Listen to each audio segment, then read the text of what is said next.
नहि प्रपश्यामि ममापनुद्यात् यच्छोकमुच्छोषणमिन्द्रियाणाम् अवाप्य भूमा वसपत्नमृद्धं राज्यं सुराणामपि चाधिपत्यम.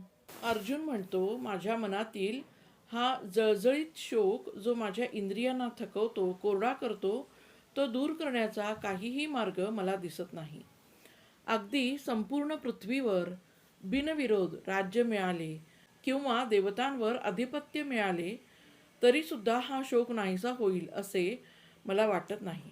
हा श्लोक आपल्याला खूप महत्त्वाचा संदेश देतो. कितीही मोठी सत्ता, संपत्ती, मानसन्मान मिळाला तरी अंतर्मनातील शोक, नैराश्य किंवा अपराधीपणा नाहीसा होत नाही.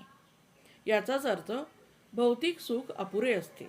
बाह्य गोष्टी तात्पुरता आनंद देतात, पण कायमस्वरूपी शांती फक्त अंतर्मनातील संतुलन, आत्मज्ञानातून मिळते. म्हणजेच मनःशांती ही खरी संपत्ती आहे.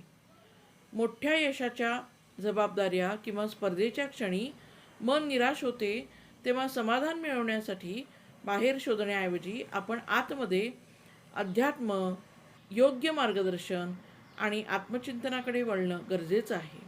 म्हणजेच जीवनातही कधीकधी आपण अर्जुनासारखे होतो, तेव्हा या सगळ्या गोष्टी आपण अवलंबिल्या पाहिजेत.